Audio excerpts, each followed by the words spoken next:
So as we said, the Gemara uses that introduction as a springboard to the times of the destruction of the temple, and I will give a very brief summary of what we discussed last week. And the Gemara quotes from King Solomon a verse in Mishlei, in Proverbs. And the verse says that, let me find it. I'll give you the page too. Page.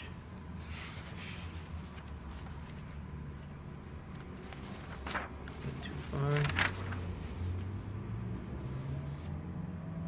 Here we go.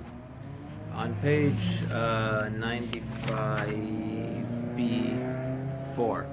Okay? We're not going to go through verse 95 by or verse. 55? Sorry, 55b4. Second column on the page. It says, Amar Rabbi Yochanan, my dechsiv, why does it say in Mishlei, Ashrei Adam mefachet hamid, fortunate is the man that is always in a state of fear, meaning he's always worried about the consequences of his actions. Somebody who hardens his heart and doesn't consider the consequences of action will come to harm. Okay, so this whole Gemara is jumping off of this verse, that it is very important to always consider very carefully the consequences of your actions before you do something. Why? The Gemara says there are 3 times in history, or three unique stories in history where the Jewish people did not carefully consider the results of their actions and disaster happened. What are the 3? The first one the Gemara says is the famous story of Kamsa and Bar Kamsa. I won't go into detail, but briefly, there was a wealthy fellow who made a feast, and he wanted to invite his good friend Kamsa. He sent out his servant to invite Kamsa, and instead he invited by accident Bar Kamsa. When it came to the feast, the owner sees this guy is sitting in his feast, and he kicks him out. He offers to pay for his meal, he offers to pay for half the meal, and then he offers to pay for the entire feast, but he says, no, get out of here. What happened after there? Kamsa was so upset, and he says, well, the rabbis just sat there and let this happen. No one interceded on my behalf. He goes to the Caesar at the time, and he says the Jewish people have rebelled against you. Okay, so the Romans were the superpower. They had conquered the northern part of Israel, but they still at that time let the Jews have autonomy in Judah. And he says they've rebelled against you. The Caesar says, prove it. So he says, okay, send with me a very nice sacrifice to the temple, to the Jews. He sends with him this nice fat animal. On the way, he makes a blemish so it can't be accepted on the altar. Long story short, they reject it, and Caesar sends his army to invade Jerusalem. That's the first story where the rabbi said, because they didn't sit and really think through what the consequences of their action, it led to the destruction of the temple. The second story that the Gemara says, Atarnagolta Charav Turmaka. This place called Turmaka, which is in Aramaic, it means the mountain of the king. This was a place in Judah at the time. Because of the story of a rooster and a hen, Turmaka was destroyed. I'm not going to describe the story because we didn't get that far last week, and we might get there today. The third story, the Gemara says, Ashaka de Rispak Charav Beitar. As a result of an incident involving a carriage, the side of a carriage, the city of Beitar was destroyed. And so from here the Gemara goes on to describe the 3 stories 3 times in Jewish history where the people, the leaders at the time, acted without seriously considering their consequences. So we'll skip the story of Kamsa and Bar Kamsa. I just gave you the brief because we went through it in depth last week. And now we're on page 56A1 at the paragraph break there in the second column.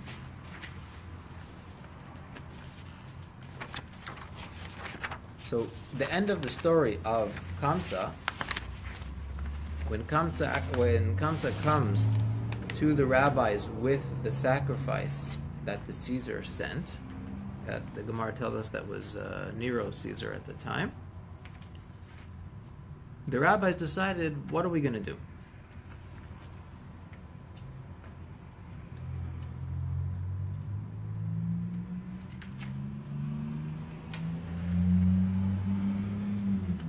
first option the rabbis thought about, they considered, sacrifice the animal anyway. Because if they don't sacrifice the animal, they run the risk of being invaded and horrible things could happen, right? They want to keep up good relationships with the government, with the superpower at the time. We're at 56a. Got it?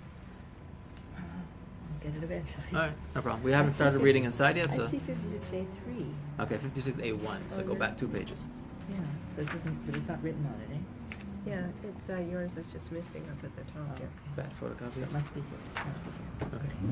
So the first option was Yes, sacrifice it anyway Yeah. for the sake of keeping up good relationships, but Rabbi Zechariah ben Avkalus gets up. Those of you who were here for Tisha B'Av remember Rabbi Varney's discussion on this. He was the leader at the Bet Din at the time, and he says, no, we can't sacrifice it, because if we do, people are going to think that it's okay to sacrifice blemished animals on the altar. Okay, they'll forget the law. If it happened, they'll have precedents, legal precedents, that a blemished animal could be served on the altar as a sacrifice, so we can't do it. Then their second option, they decided, okay, let's kill this fellow who's informing on us to the Romans. Okay, in Jewish law, we have this concept of a rodef, somebody who's actively trying to kill a person. You could kill him to save the person he's trying to kill. So he's indirectly going to cause destruction of untold number of Jews. Let's kill him. Rabbi Zechariah stands up and has a problem with that one too. He says if we kill him, people will say, what's the punishment for bringing a blemished animal on the altar? Death penalty. And that is not the punishment. The punishment is malchus. You get whipped. You don't get put to death. So they didn't know what to do. They refused to accept the sacrifice. Okay? That's what we're up to in the Gemara now. The last paragraph on the page. Omer Rabbi Yochanan. Rabbi Yochanan gives his opinion on this narrative. Anvus nusay shel Rabbi Zechariah ben Avkulis. The tolerance and humility displayed by Rabbi Zechariah in refusing to put Bar Kamsa to death, Hechrivu es Beitenu, destroyed our temple, Visarfat Hechalenu, burnt our sanctuary, Viglisanu Me'artzenu, and exiled us from our land. Because he tolerated and he was humble and he didn't put him to death, it caused all these horrible things to happen. Wouldn't that be it's actually a stringency rather than a tolerance? So Rashi says, what's he humble about? That he didn't feel himself capable of putting down a death penalty on this fellow Kamsa. He was humble, and he says, I don't feel wise enough, I don't feel a big enough elder to decide that somebody should die because of this. So he used his own humility to shy away from making a tough decision. And in this case, this caused the guy to go back, inform on the Jews, and the destruction of the temple, and the exile from the land, and so. So what the Gemara is saying that therefore it wasn't Bar Kamsa's fault. It was Rabbi Zechariah's fault. So remember, the whole point of this Gemara is to show how you have to calculate and consider consequences, right? So what we're trying to say is the leaders of that time didn't consider their actions, right? The leaders, when they thought whether to accept the sacrifice or whether to put him to death or not, didn't fully think what'll happen if we let him go back.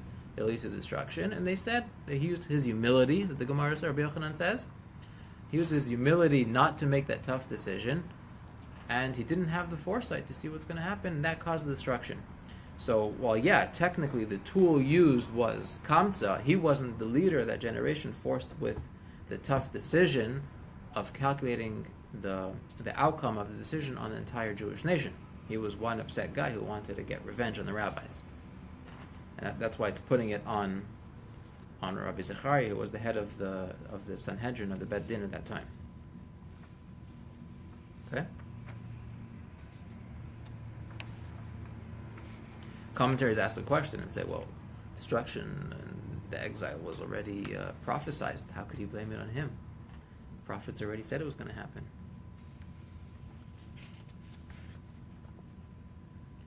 So, commentaries give different answers, but some say that it didn't have to be so difficult. they might have been exiled, but not necessarily would the temple have to be destroyed, or the temple might have to be destroyed, but the millions of people might not have to be slaughtered. They could have just been exiled. So this might have made it a lot worse than the actual prophecy had prophesied. Okay.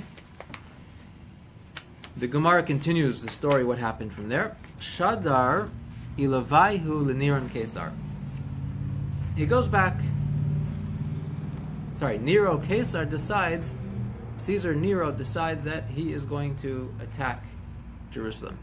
Now, not necessarily is the names of the Caesars the same ones that we might identify in history, because there were many different ones that had similar names or even the same names. There could be 3 or 4 different people with the same name. So yes, there was a crazy Nero Caesar who was famous in history. It doesn't necessarily have to be the same one. Well, but the time period is The time period is right. similar, maybe off by 2 years or so, but yeah. It is that time between Vespasian and Nero before him. It does make sense with the Roman historians as well. So he goes out to attack Jerusalem. It's unclear exactly who, because the Gemara here leaves it very ambiguous who's the one attacking. It seems either Nero himself, which is a little bit far-fetched, or Nero sent whoever the general was at the time to attack. It doesn't give the name because this person didn't end up attacking. Later on, it was Vespasian and finally Titus who actually finished the job. So he sets out to destroy Jerusalem. Kikasi, as he approaches Jerusalem, the Gemara, the he in this Gemara is still talking about Nero. As he approaches Jerusalem, what happens? Shad gira lemizrach asanafa b'Yerushalayim. He draws an arrow, he shoots it up towards east.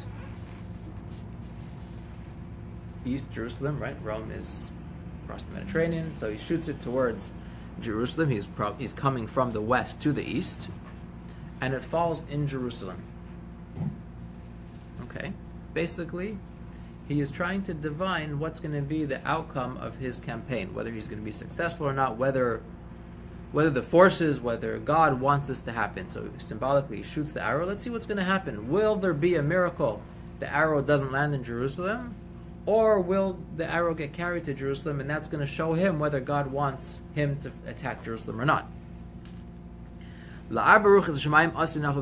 Then he draws back another arrow, and another one, and another one. He shoots them east, west, south, north, all 4 directions of the compass. Each arrow he shoots, no matter where he shoots it to, falls in Jerusalem. So he got his message, he got his answer. Some powerful force out there in the world wants him to attack Jerusalem. What does he do next? Amr Leili Nuka. He sees a young boy, and he tells him, Pesaikli Psukech. Tell me your verse. Tell me what verse you're studying in your cheder today with your Rebbe. Those of you familiar with the story of the Megillah of Esther know that the same thing happens there, right? Mordechai, after the horrible decree of Haman, what does he do? He goes out to some children who are leaving their cheder, and he says, "Psakli psukek, tell me what you learned today in cheder." And the guy says, "Altir impachat pisam umishayas rishayim kisavai." He asked the next kid, "What did you learn?"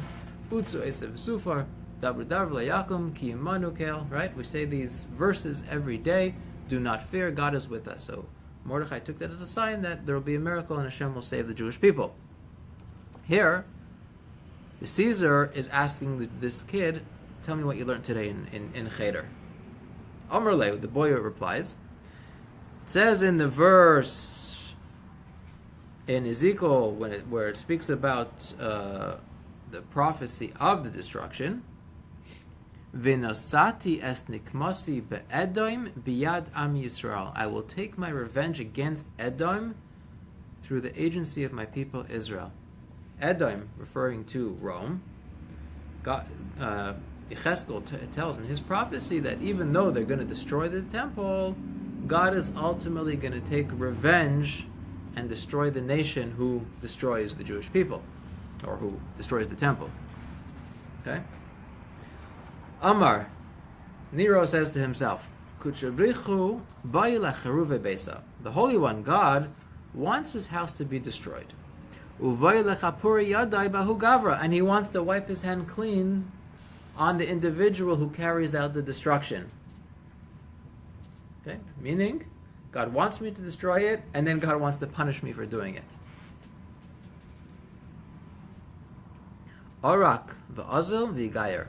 He ran away, converted to Judaism. Okay, obviously the historians say that he died.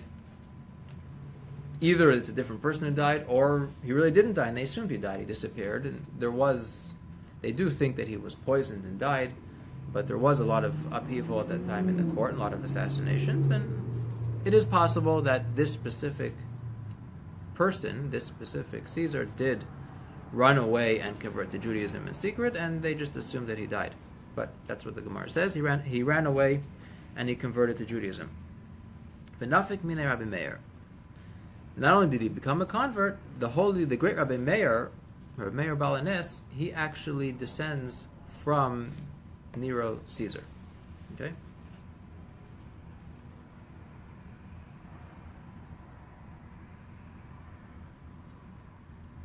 What happened? Shadre ilvayu la Aspasionos Caesar. The Caesar, either Nero or somebody else who became Caesar after him. Commentaries say obviously he went back to Rome first, dispatched somebody else and says, I'm not doing it because I don't want to be punished, and then ran away. Either way, Vespasian Caesar, who obviously was not Caesar at the time, he was the general of the Roman army, he comes to Jerusalem. He besieges, he creates a siege around the city for 3 years.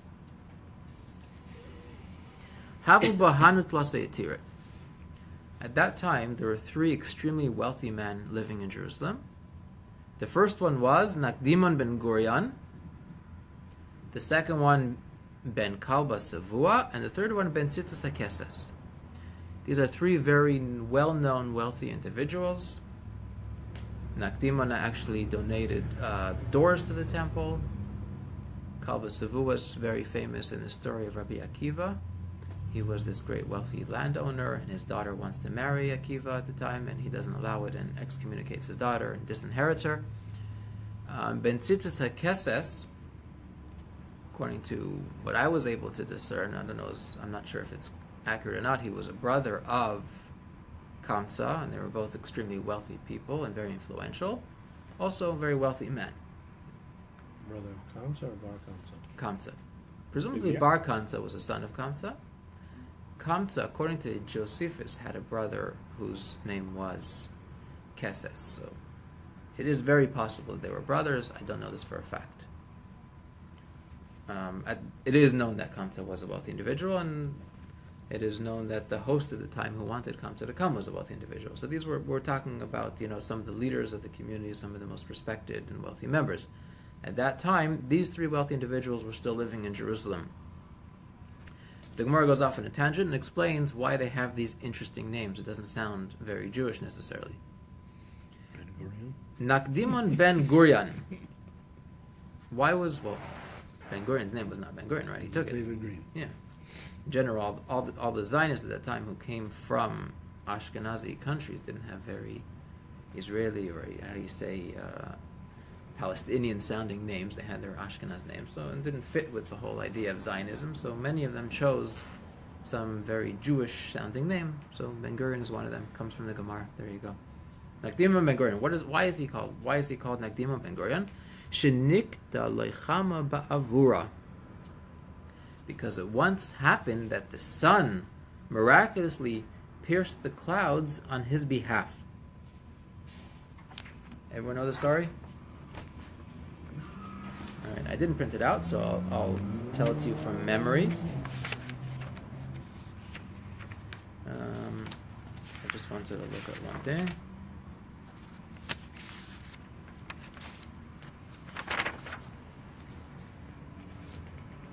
Here we go. Nakdim Ben Gurion.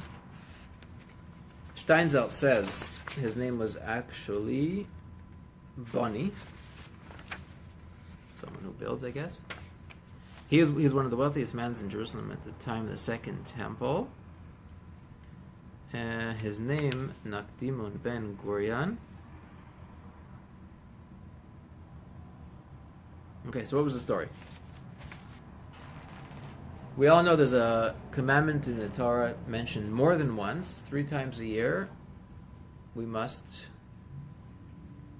go to Jerusalem, see God. God says, come see me 3 times a year, and bring sacrifices, pilgrimage, right? In fact, God promises miracles if we do. He says, don't have to worry about your fields. Your neighbors are not going to take it while you're gone. They're not going to take your property, right? 3 times a year we have this obligation. All Jewish people need to go to Jerusalem and bring a sacrifice to God, right? What are the 3 times? The 3 holidays: Pesach, Shavuos, and Sukkot. One year there was a drought. It hasn't rained in a long time, and we have many, many pilgrims coming in needing to drink. All the Jewish people from all outside of Israel came, and they had no water. At that time, Nekdimon goes to a wealthy non-Jewish person who had many wells, I believe 12 wells, and he tells him, let me take all the water from your wells to give to all these thirsty pilgrims who have no water. And he promises him, within a certain amount of time, I think maybe it was 30 days or something like, or 60, maybe 90 days, I think it was 90 days, he says, after 90 days, your wells I will return the water, fill up your wells, and if not, I will give you the value in money and silver. I'll fill up each well to the top with silver. Okay, great deal. Time of a drought. 90 days passes. Hasn't rained a drop. The wells are empty. So in the morning, this wealthy person who lent the water sends a messenger to Nakdimon and says, all right, you got to pay up. I want you start bringing out all your money to measure 12 full wells full of money. Nakdimon says, don't worry. It's still morning. Don't get so nervous. There's still time for it to rain. Not a cloud in the sky. Nakdimon was a little bit nervous. He goes to the temple and he starts praying. And he says, God, listen, I didn't do this. I didn't borrow the money for my benefit. It's for your glory. All the people are coming because you commanded them to. You do something. Pay back my loan.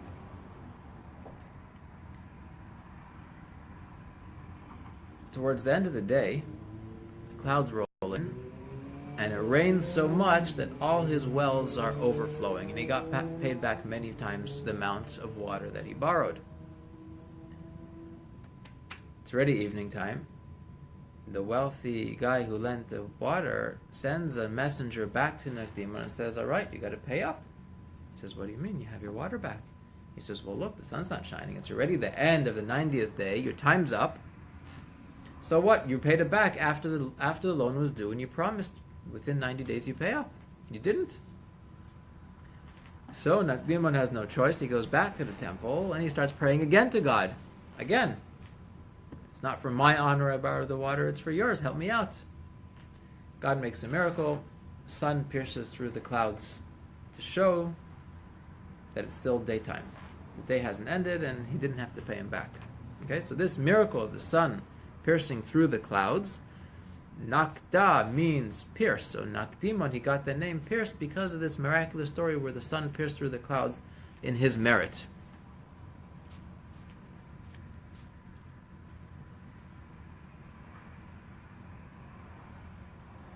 The second wealthy guy, Ben Kalba Savua. Why was he called this? Shekol anichnas lebeisai. Anyone who entered his house, kishehu ra'if kakelev, who was as hungry as a dog. Why does it use the term hungry as a dog? Because the Gemara tells us that dogs have the least amount of food available to them compared to other animals roaming around.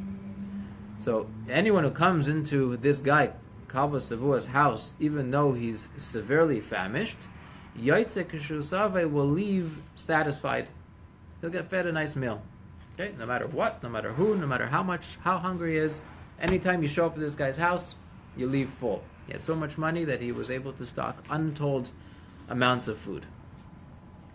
Who's the third rich fellow? Ben Tzitzis HaKesses, that's also a very interesting name. Shaisa Tzitzasai nigreres agabe kisasais. When he would walk, his fringes, his tzitzis, wouldn't hang on the ground. He might get dirty and touch some of the ground. What would they do? He would have cushions to go along next to him so his tzitzis wouldn't get dirty. They would rest on these cushions. So they called him Ben Tzitzis HaKeses, this tzitzis on the cushions. That was his name. In other words, he was extremely wealthy.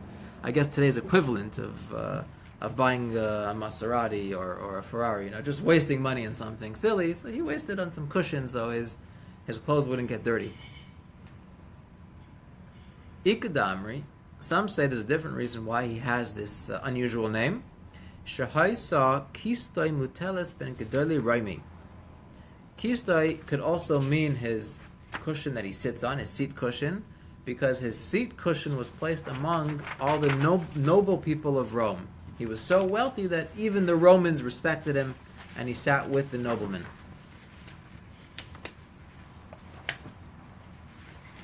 Okay, that was just a side thing about their names. We continue. So what? We had these three wealthy people. Okay. Chad Amar Lahu. One of these three wealthy people came to the rabbis at the time of the siege. Remember, they're under siege now for 3 years. So one of these wealthy people come to the rabbis and says, I will sustain the people of Jerusalem who are under siege with wheat and barley. Okay, staples that they could bake their bread. The other one said to the rabbis, I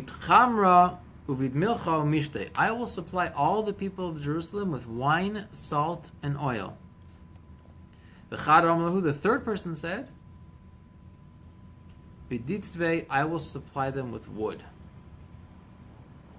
The rabbis gave special praise to the one who promised to supply all the inhabitants of Jerusalem with wood, because wood, you need a lot more wood than any of the other staples of grain or wine or oil. Why is that? Because Rabbi Chisda entrusted all of his keys to all of his possessions to his attendant, bar miditzvei, except for the one for the wood, because the wood is the most valuable. He didn't want to trust anyone with it. The Amar of Chisda, for Rav Chisda said, to bake a storehouse full of wheat into bread, you need 60 storehouses of wood.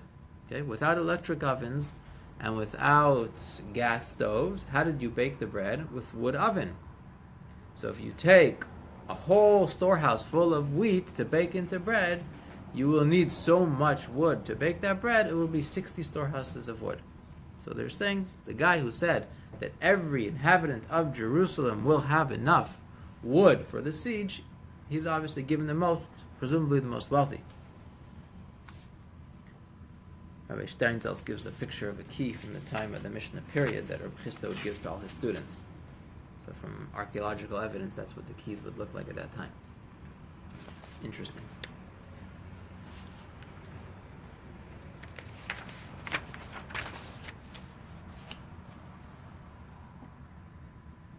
Okay. These three men, by giving these provisions to the inhabitants of Jerusalem, they had enough to sustain the residents of Jerusalem for 21 years.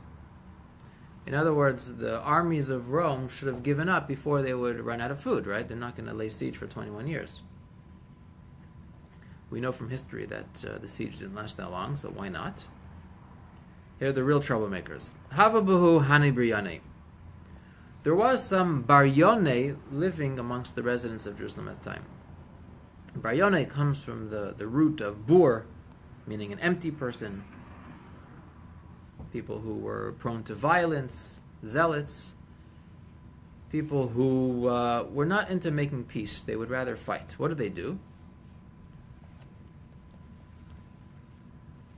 Amar Rabbana, the rabbi said to these Baryone, to these wild individuals, Nepuk v'navid shlama ba'adadi. Let's go out and make peace with the Romans. Okay, they're laying siege to us. Let's make peace. Let's apologize. Maybe pay them some money, and they'll go away. They'll let us continue in peace here. Lo yishakinu, the Baryone, these tough individuals, would not let them make peace. Amrule said to the rabbis, Nepuk v'navek harbi badali. Let's go out and wage war against the Romans. We Jews aren't scared of a good fight. We know how to stand up for ourselves. Let's go out and fight. Even though they were greatly outnumbered, they felt very confident. Amrul Rabbanan, the rabbi says to these wild individuals, it will not be successful. We do not have the ability to defeat the Roman army. At that time was the superpower. What did the Bayone do? How did they decide to force the rabbi's hand? They burnt down all storehouses of wheat, barley, and wood. Okay, so all these provisions that would have lasted for 21 years are all gone. Lavi kafna, and now there's a famine in the city. They felt if they destroy all the provisions, they'll have no choice but to go out to fight. We all know how horrible the famine is. The Gemara gives a few specific cases. Of course, when we said the Kinos on Tisha B'Av, we discussed how horrible it was, and people had to eat their own children just to sustain themselves. Right? It was quite a terrible time. The Gemara now tells us one tragic story that happened during this time of the famine. Marta bas Baisus. Marta, the daughter of Baisus, Atirta Dirshleim Have. She was the wealthiest woman in the entire Jerusalem at the time. She sends out a messenger and tells him, Zil, Aiteli Smida, go bring me some bread made from fine flour. She's a very wealthy woman. She has high standards of food, and she only eats bread made from very fine flour. She tells her agent, go buy some bread in the market made from fine flour. By the time he went and got to the market to buy the bread, all of the bread made from fine flour had been sold already. He goes back to Marta and tells her, Smidaleka chivarta ikai. There's no more bread made from fine flour in the market, but there is white bread. Okay, white bread is not so bad. One step down, it's not fine flour. The flour hasn't been sifted as many times, but it's still white bread. Amrullah, she tells him, Zil, I say, okay, fine. I'll lower my standards a bit because I'm so hungry. Go get me the white bread. And you could guess what happens. Ad Azali is daben. By the time he goes to the market, the white bread is sold out too. Asif Amrullah, he goes back to Marta and he tells her, Chivarta leke gushkra ika. There's no more white bread in the market, but we do have some coarse bread. If you like, I could go buy you some coarse bread. Might have been a little forethought to buy the stuff first before coming back. So I guess what you're saying, we have another lesson from Shlomo HaMelech in Proverbs, who says, fortunate is the man who always considers his consequences, because he didn't think ahead what's going to happen. By the time I go back and forth, this one will be gone too. 100% right. I guess he wasn't the smartest messenger. She could have picked a better servant. Look the other way and said that he was afraid to spend her money without her permission. All right, so you're saying he was smart, or he was looking after his own skin? He didn't care if she starved, as long as he didn't get the whipping for buying the wrong bread, you're saying. Okay. So there is coarse bread. Amrle, she tells him, Zil Aisli, go bring me the coarse bread. Can you guess what happens next? Ad Azil is daban. By the time he went, the coarse bread is sold out. Asav Amrle, he comes back to Marta and he tells her, Gushkar leka, there's no more coarse bread. Kimcha desari ika, but there is some barley flour.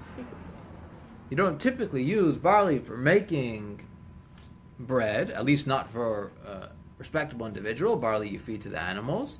Okay, but maybe the poor people would use the barley to make the bread too. Amrle, she tells her servant, Zil Aisli, go buy me the barley bread. Flour. Sorry, barley flour. Yes, you're right. Ad Azil is daben. By the time he goes to buy the barley flour, it's sold out, of course. Havishlifa misana amra. Okay. Now she wants to see what's going on. All right, she's going to keep sending him back and forth. He's going to keep coming back empty-handed. She says, I'll go investigate. At this time, the Gemara tells us, Havishlifa misana amra. Although she was not wearing shoes, she was in her house, I guess in those times, just like today, we take off our shoes and we walk into our house.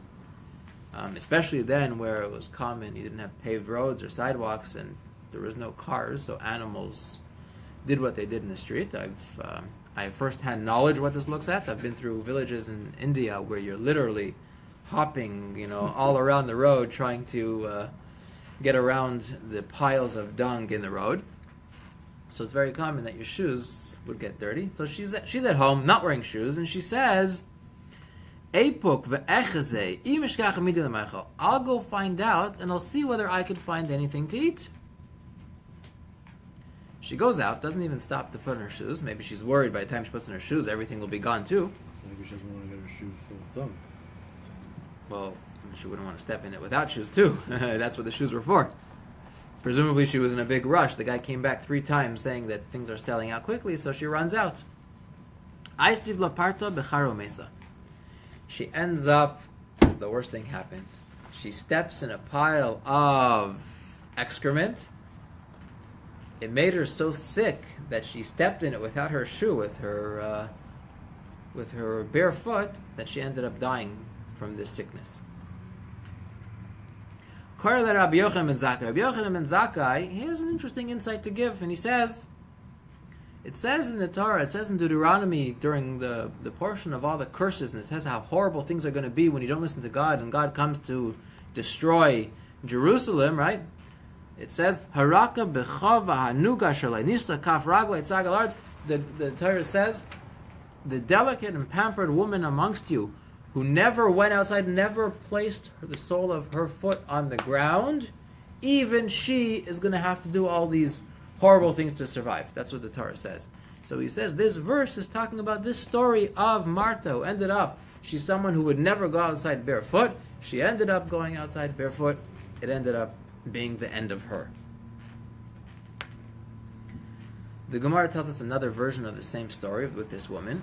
Ikadamri, some say, she goes outside. She doesn't get sick from stepping in the dung. But what happens? She ate the dried figs of Rabbi Tzadok. She became disgusted and nauseated that she ate it, and she ended up dying from this sickness. Who was Rabbi Tzadok?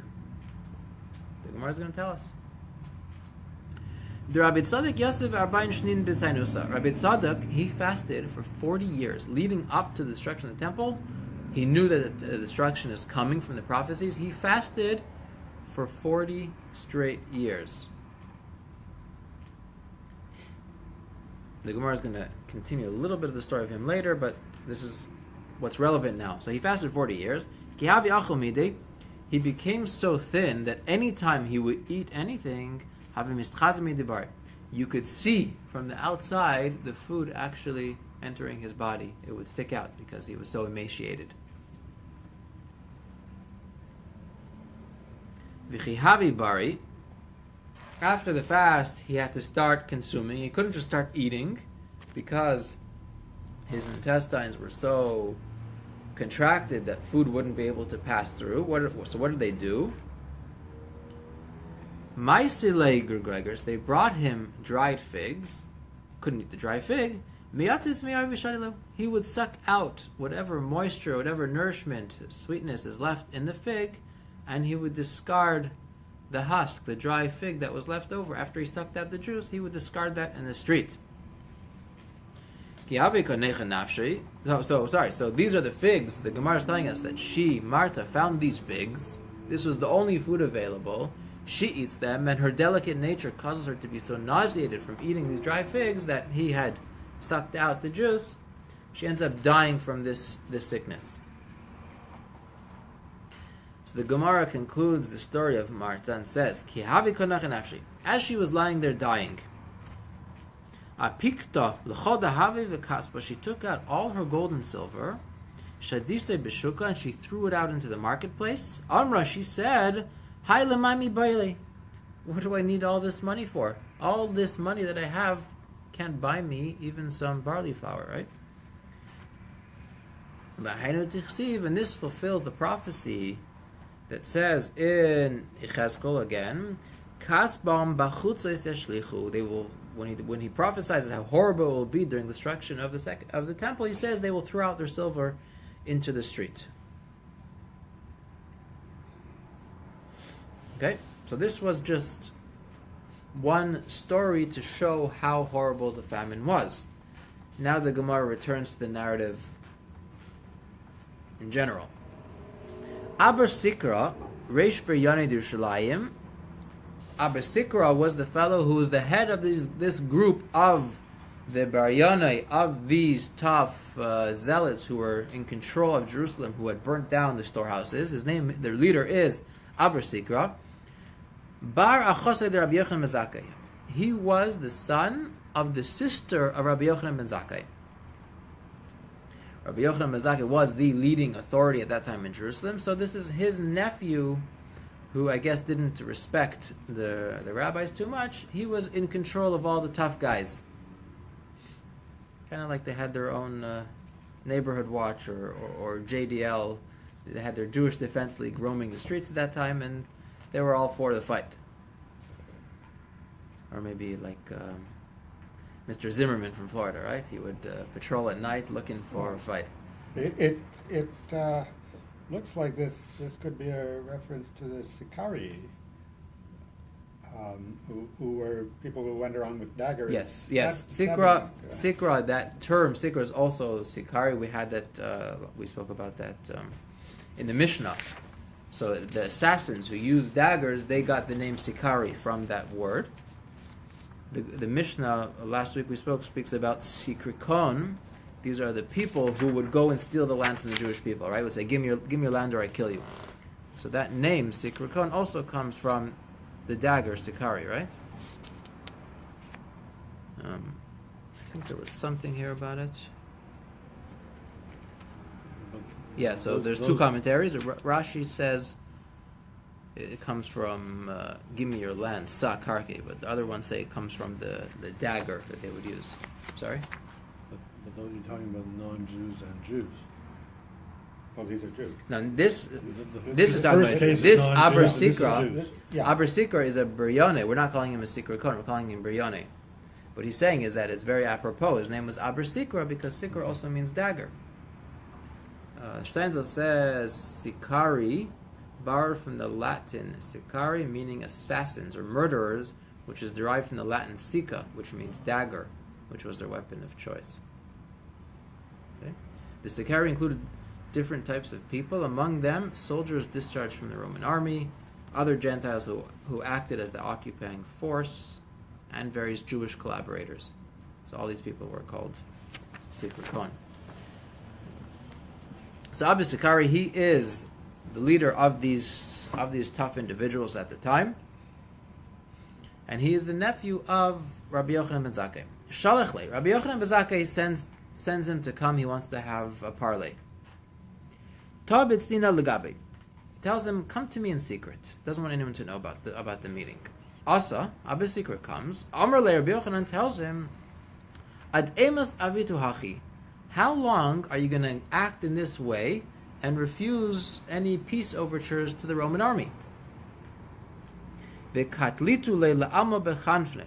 you're going to kill everyone through starvation.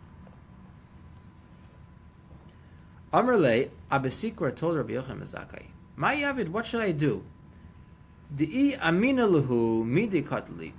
If I tell anything to the Biryane, even though I'm their head, but if I tell them, let's give in to the rabbis, they'll kill me.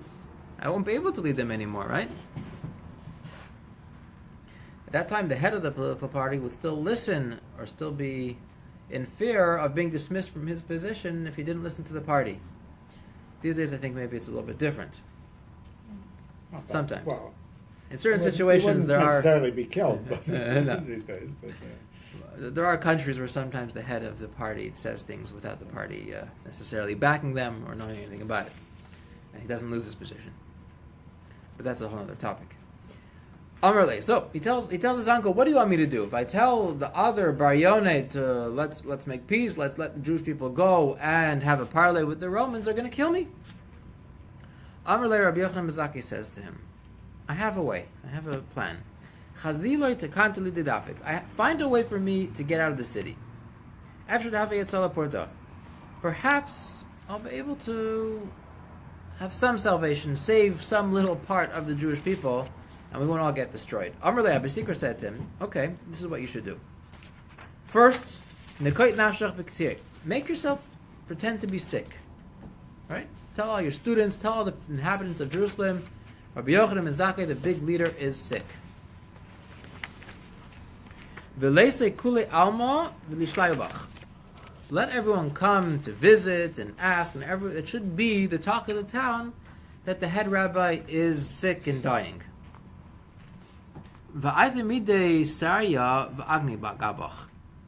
Take something that smells really bad, like a carcass, and put it next to you in your bed. People will say, he died? The stench is so horrible, it must be that it's a dead body rotting away. Okay? So first pretend to be sick, spread the word that you're sick, let everyone know, then take this carcass, put it in your bed, pretend to be dead, and everyone's going to say, hey, this horrible stench, this guy's dead. At that time, take your closest students, and they should carry your bed out of the city, right? We don't want rotting corpses in the city spreading diseases. Don't let anyone else come near your bed, just your closest students who know you're still alive. Why? So other people, they'll feel that you're still alive. Because, as it's known, a living person feels lighter than dead weight, than a dead person. Okay, so take your closest students. They're going to be carrying your bed. They'll know you're still alive. But don't let anyone else come near. And let's get your rotting corpse out of the city. Okay, this is his plan. This is Bar Sikra's plan to get his uncle out of the city so he could meet with the Roman general.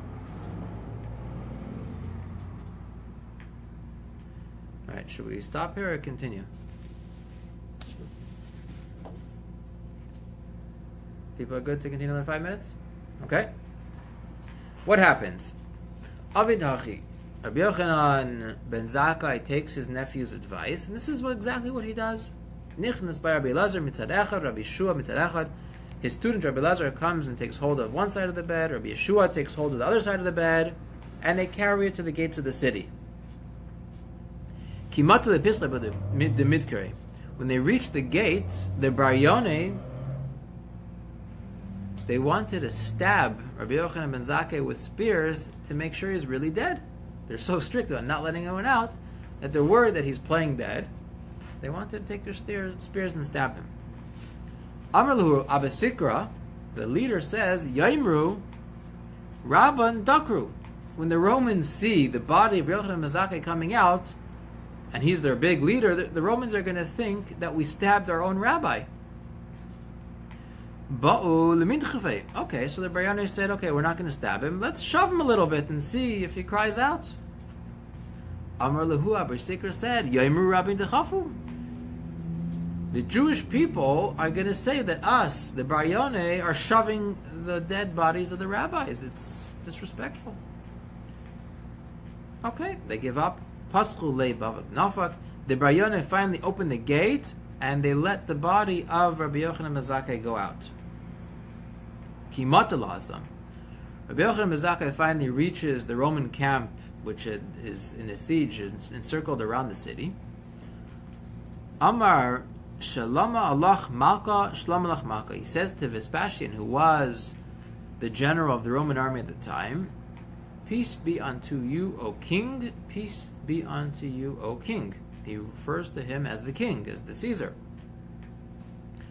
Amar le, Vespasian says to Rabbi Yochanan ben Zakkai, Michavta trei katale, you're now liable for 2 death penalties from what you said. Chada, the first capital offense, Delav Malka Anavikakiris le Malka. I'm not a king. You're mocking me, the general, by calling me a king. You deserve to be killed for that. Visu, and furthermore, if I really am a king, why didn't you come earlier? If the king is encamped outside your city, how dare you not come visit me for 2 whole years? Some Some people might remember this story from the Machzor on Rosh Hashanah Yom Kippur, right? It tells us, on Rosh Hashanah Yom Kippur, we change the word in Shacharis. Instead of Hamelech HaYoshev, what do we say? Hamelech Yoshev. Right now the king is sitting on his throne judging the Jewish people. So Rabbi Aaron of Karlin, when he came to this part of the Machzor, he started trembling. And he said, if I come to the king and I'm saying, Hamelech Yoshev, the king is going to say, hey, I've been the king all this time. Why you wait so long until Rosh Hashanah Yom Kippur to come ask me for forgiveness, right? So it comes from this quote that Vespasian says to Rabbi Yochanan, if I'm the king, how could you let such a long period of time come without coming to visit me? Okay, so Rabbi Yochanan answers him and says, "The komart lav makana." This that you say that I'm not a king, Ibra Malkat, the truth is you're going to become king. The lav makat, because if you are not destined to become the king, Loi mimsra Yerushalayim biyadech, Jerusalem would not have been delivered to you. Okay, so Rabbi Yochanan ben Zakkai knew after 3 years of siege and famine, Jerusalem was going to fall, and he says Jerusalem can only be captured by a king, so it must be that you're going to become king. How does he know? Dichsiv, for it's written in Yeshaya, in Isaiah, V'halevanayin ba'adar yipol. Levanon will fall to a mighty one. Levanon here refers to Jerusalem, the temple, right? Ve'ein Adar Elamelech. What's a mighty one? When the prophet says Adar, refers to it. How do we know that Adar means king? Dichsiv, for it's written in Yirmiyahu, V'haya adirai mimenu. Their mighty one shall be one of them. Talking about their ruler, their king, calls him Adirai, their mighty one. Ve'ein Levanon el Beis Hamikdash, and the term Levanon refers to the temple. Shene'amar, like it says in Deuteronomy, Hahar ha'toiv hazeh v'halevanon. This fine mountain, we just had it, and the Levanon, meaning the fine mountain is the Temple Mount. Levanon is the temple on Temple Mount. Why is it called Levanon? Cedars? It was built with cedars from Lebanon, right? That's one of the reasons given.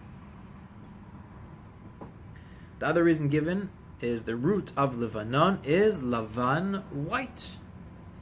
And the prophet says, we say it all the time in slichot and prayers, I will change your iniquities, right, your sins. When I forgive you, God says I'll change it from red to white. White represents forgiveness from sin.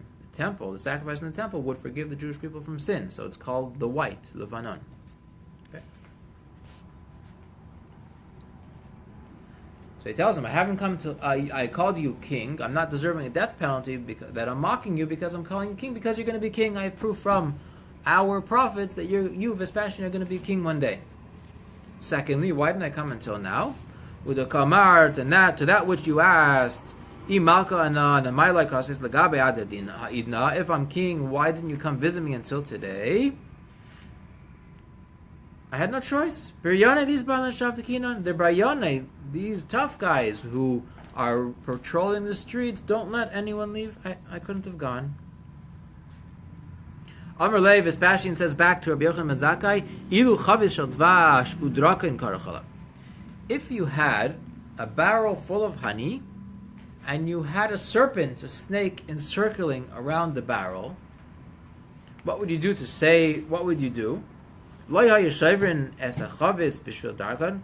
Would you not destroy and break the barrel of honey in order to destroy the snake? You don't want the snake here.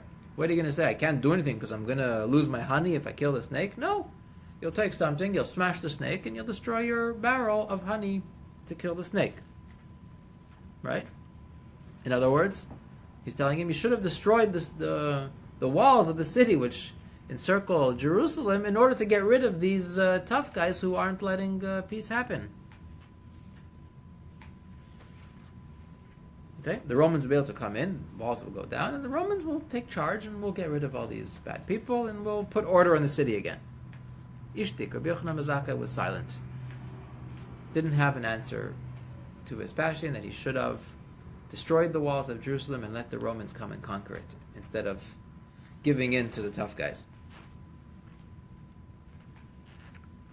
Okay, we'll go a little bit further and then we'll continue the story.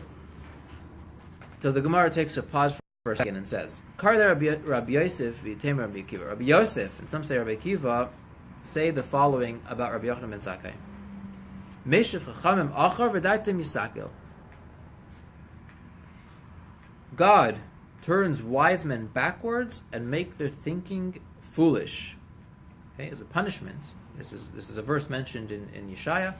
As a punishment, God wanted to destroy Jerusalem. He took away Rabbi Yochanan's ability to give a coherent answer to Vespasian's claim that you should have destroyed the walls of the city yourself.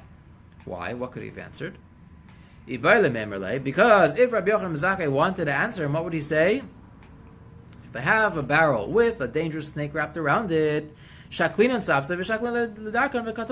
take a big pair of tongs, I'll grab the snake, and I'll take it away from the honey and kill it. I don't need to destroy the honey just to kill the snake.